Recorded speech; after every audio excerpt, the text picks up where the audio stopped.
Greetings and salutations, YouTubers. This is Zillafan85 back today with my latest video, my latest figure review. Today, as we are currently in the month of October, we are, of course, doing the spooky October figure reviews that I do. And for this one, I wanted to go ahead and have us take a look at the NECA, an American Werewolf in London Ultimate Kessler Wolf figure. So this was definitely one I was looking forward to reviewing here. It was a figure I was super excited to get.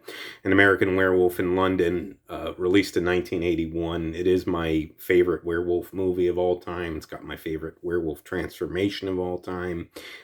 Just really, in my opinion, an awesome film. And super excited that NECA was able to, license the rights to produce a werewolf figure from the movie. They also produced those Nightmare Demon soldiers, but I mainly just wanted the wolf himself. I was hoping to maybe get some other pieces with this, like a slaughtered lamb sign or something like that. Unfortunately, that didn't come to fruition, but nonetheless, though, like I said, super happy to have the werewolf figure anyway. So we'll go ahead, though, we'll jump into it here. So we're gonna start out. Let's go ahead and start actually with the front flap for the box. So again, as is with most of my figures, especially these NECA figures and whatnot, I'm not able to keep the boxes for the most part. There's a few exceptions with that, but so I didn't keep the box. However, I did keep the front flap, which has the poster art here. We'll take a little look-see. So very cool. I love that that signature line from the movie: "Keep clear of the moors, beware the moon." Of course, they say stick to the roads. I love that. And of course, an American Werewolf in London with that, again, that beautiful poster art from the film. And then, of course, you got the Ultimate Kessler Wolf here. And a little artwork signature there. Very cool.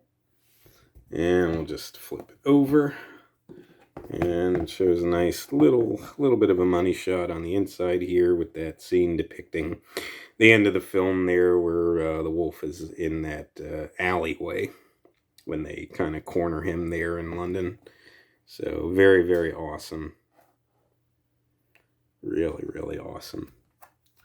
And another little look at the front there. Really just an excellent poster here. So like I said, even if I can't keep the boxes, at least I can keep the front flaps and have that poster art. So that's what I usually tend to do. So let's go ahead, though. Let's jump into the figure review itself. Starting out with the paint and the detail for the Kessler Wolf. So you see, as his body is kind of covered in this grayish brown color, I would say, is sort of a mix of both, is kind of my best way to depict it. And there is some black wash throughout as well, as you guys can see. You've got all the fur details sculpted throughout. Taking a look at the face, the nice pointy ears, the detail work for those. See if we can get the camera to showcase that there. Again, you got all that detail work for the ears. Again, that nice grayish brown. And you got the fur along the face here, and how it sort of protrudes downward like that, almost like a mane, if you will. Very cool. And these are actually somewhat soft, this plastic, so it's a little bit pliable there, as you guys can see. So very cool. The eyes really done well. That's certainly one thing that always pops out with this werewolf. Hopefully the camera's picking it up, doing the best I can here. But you've got sort of this yellowish gold color for the eyes, and you got some detail work for some sort of reddish sort of lines running throughout the eyes as well. And then, of course, you got the black pupils there in the center. Very awesome. Very sinister and mean looking. Very cool. They got all the detail work running on the snout here and into the nostril area there. Got that black nostril, the hole sculpted in, and it does have a bit of a glossy shine to it, so actually to make it like a wet nose kind of look. Very nice attention to detail with that. And of course, you got the open mouth here. Very, very nicely detailed there. Got the teeth done in this sort of, they're done in this sort of creamish bone color, I would say. And, you know, but you've got this sort of, but you got all this splotches of red on it, so obviously to indicate blood from whatever he's been feasting on prior to this. So very, very cool. Very, very nicely done. They're all individually sculpted, and they're pretty sharp to the touch. A nice hard plastic done for all these, but I really, really like that, especially, like I said, with all the splotches of the red for the blood on the teeth. They're really, really cool. And you got this sort of other red color for the tongue and the roof of the mouth, and again, got some glossy shine on it as well, again, to give a wet look for both the roof of the mouth as well as the tongue. Hopefully you guys can see that there on the camera. Really, really awesome. Beautiful, beautiful work on the head sculpt here. And then of course you got the fur running down, I should say, on the front legs here. And again, got some fur protruding out, so it's not just a solid piece of plastic. You actually have it protruding out to make it look a little bit more realistic and pop a bit more, as you guys can see. And again, textured extremely well, all this fur.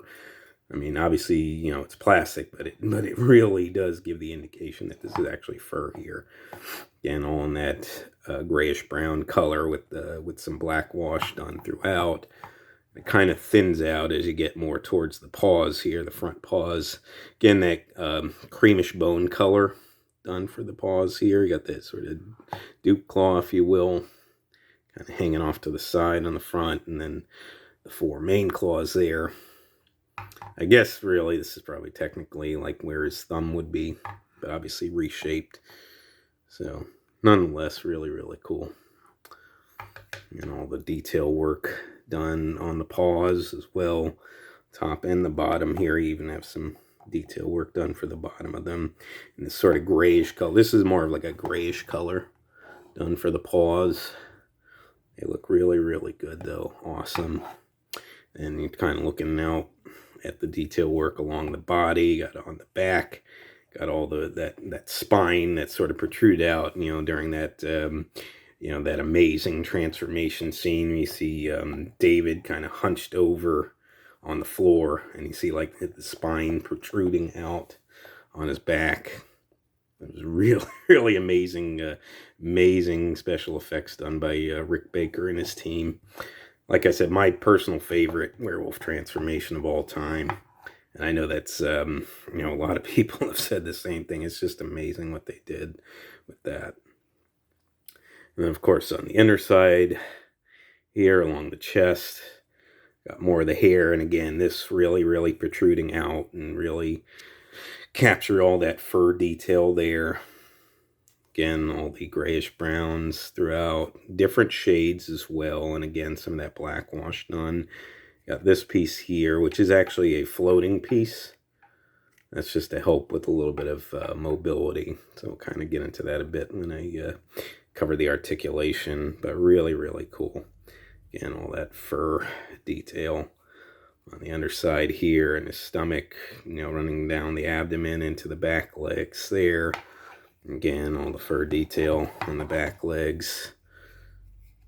Nice highlights, some of the lighter brown highlights with some of the darker brown, that grayish color, and then of course the black wash. Really, really looks nice there. And of course, again, that more grayish color for the back paws, just like the front, with that creamish bone color for the claws. And then these are almost more of a dupe claw there.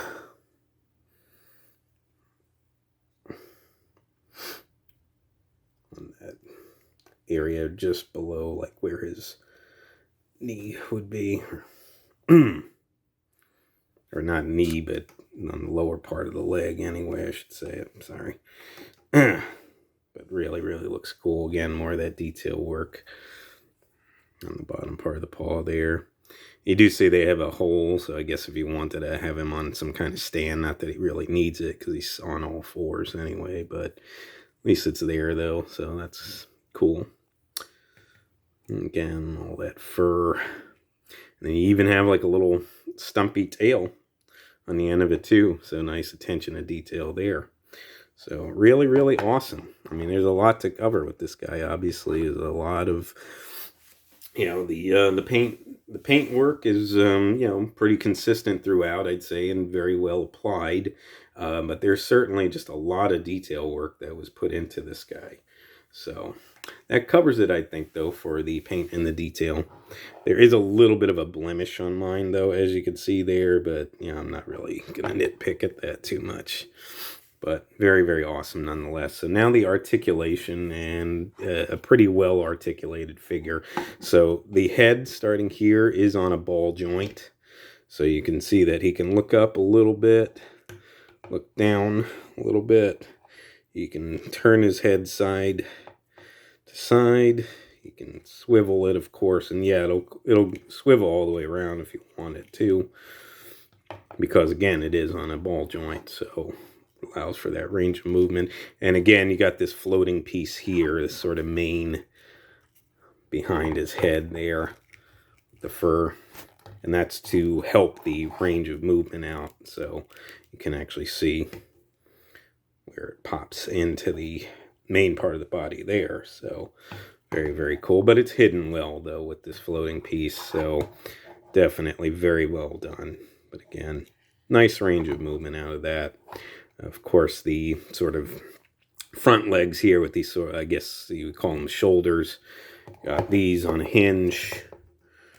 So you guys can see you can hinge out like that and get them in a bit of a T-pose there. At least the best you can figure on a T-pose for a four-legged beast. So very, very cool. And of course, it can hinge in. You can turn and it will go all the way around both arms, of course. As you guys can see there. So then you've got where more of the, I guess, sort of the front knees or elbows, if you will. And they're also on a hinge, as you guys can see. So you can in and actually can go really a nice way in on that hinge. Very, very awesome. Of course, hinge back as well. Very, very cool there. And it does swivel as well, so you guys can see that. Got a nice swivel on both sides there. Very, very awesome.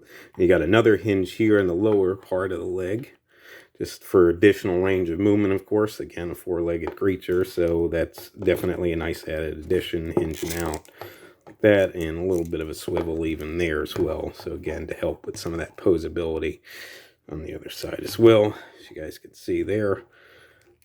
And a nice little hinge. And then you've got a hinge for the paw here. So hinge up and hinge back. Again, get him in some nice range of poses with this. So really, really a lot of posability. Very, very awesome. Now you have a waist joint here, you guys can see. And that's on a ball joint, I believe. So range is a little bit limited. You can sort of do an ab crunch, a pretty minimal one. You got that. You can hinge back a little bit, ever so slightly. And of course, you can turn as well. I don't know if you force it, you can maybe get it to go all the way around. I'm not really going to do that, but you got a nice little swivel nonetheless. And even a little bit of a sort of tilt side to side, so you can have them turning in different directions, which is, again, is really, really cool, I think. So definitely like that. Now, on the back legs here, sort of par for the course for what they were in the front.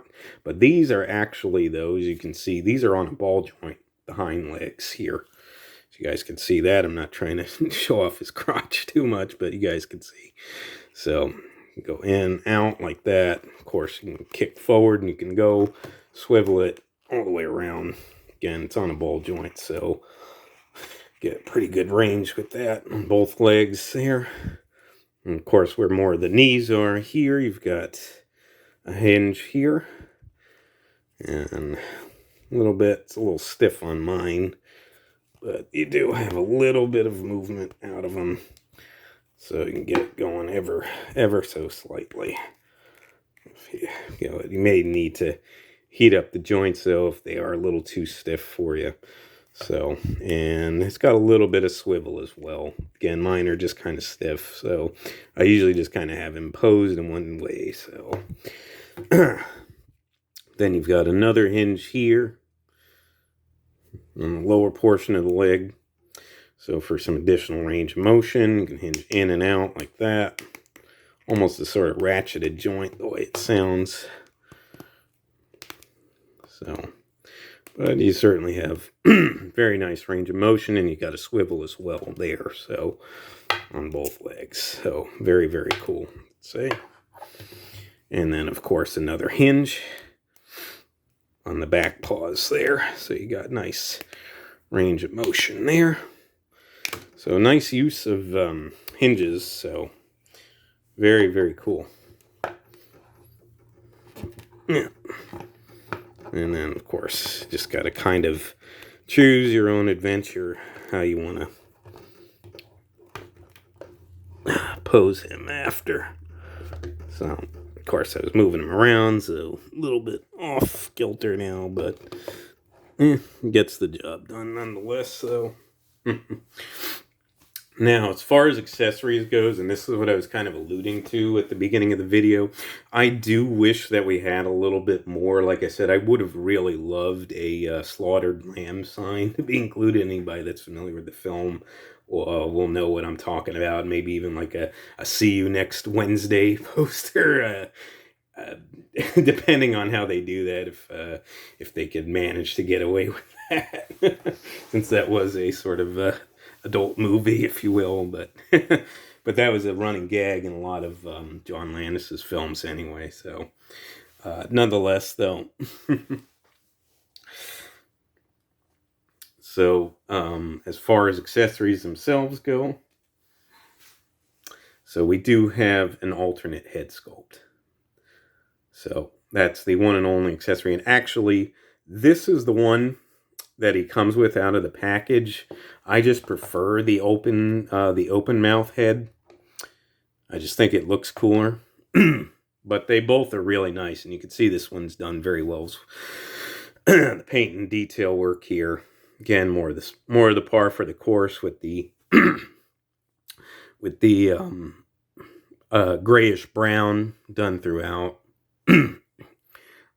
Lighter gray for the face. Got some highlights of different brown colors here. Again, the ears and the teeth, which have less of the blood splatter on them. So this is obviously before he's attacked anyone. But again, that creamish bone color. You got some sort of nice peachish color for the gums there. And it's a beautiful head sculpt as well. And of course, that yellowish gold for the eyes with some red lines, and of course the black pupils there, and that glossy black nose as well, and all the fur details. So really a nice head sculpt. Like I said, this is the one that comes out of package. I just prefer the open mouth one. I would have liked, though, the head to have had a hinge. I mean, yeah, maybe you could still give us two head sculpts, so maybe one's got bloody teeth and the other one doesn't, but I would have maybe, at least with this one, to have had a hinge on it so that you can open and close the mouth. But unfortunately, it's just stationary where it is, but still really, really awesome nonetheless. So that's the one accessory, and it's actually this head sculpt, but the extra head sculpt is the accessory that he comes with. So as far as sizing goes, let's go ahead here. I'll take out the ruler. So just the way he's kind of posed right now. Kind of see here. So you kind of look at the that sort of hunch on this back there. Again, it just kind of depends on how you have him posed, but He's close to, I would say, about 4.5 to 5 inches in height. And again, that depends too on how you position the legs. So I would say around 4.5 to 5 inches in height. And of course, lengthwise. And we're looking at from basically the back of the leg here, this knee here, or the back of the paw, however you want to choose that, all the way up to the front of the snout. And you're looking at, I would say roughly 9 inches here, so you guys can sort of see that anyways. So very, very cool. So it's a pretty nice size figure for sure. He's definitely looks pretty imposing on a shelf, absolutely. So really, really awesome. NECA, I think, just did a phenomenal job with this guy. And just as a little size comparison, I just decided to go ahead and bring out my NECA Friday the 13th Part 3 Jason figure, so you can just kind of see. Now he's in the essentially the 7-inch range, so but just to sort of showcase how the werewolf looks next to a figure in that sort of scale range, that 6 to 7-inch range. And just so you guys can see here, and he certainly does scale well. So if you have those figures that are in that sort of size range, he definitely looks very good, and he again looks very, very imposing on your shelf there, especially with those figures. So that covers it for the sizing. As far as pricing goes, when this guy was released, he was around $40, the MSRP. You can still find him in that range if you look hard enough, if you look online, or even certain stores. I still seen carry him, in like Target or maybe Walmart. I've seen some comic book stores as well. I got him from my local comic book store, actually. But you should still be able to find it for around the $40 range. If you are looking maybe online or something like that, you may see it for $50 or so. I would say it's sort of worth it, for that, especially such a unique figure like this. I wouldn't really go any higher than that, though. But I would try to see if you can get them for the MSRP. If you can get them for that $40 retail price, I'd say definitely pull the trigger if you're interested in this figure. I really, really think it's awesome. So other than that, though, I think that mostly wraps it up for this video here. Again, the NECA and American Werewolf in London Ultimate Kessler Wolf figure is just absolutely an awesome piece, and one that I am super, super happy to have in my collection. So and just sort of pose him out for you guys there. Very, very awesome. So anyways, though, ladies and gentlemen, that pretty much wraps it up for this video. I would like to thank you guys so much for watching. If you would like to subscribe, please feel free to do so. If you would like to like and or comment on any of my videos, please feel free to do so as well. And just remember, until next time, ladies and gentlemen, you be good to yourselves, and sayonara, and have a spooky good time.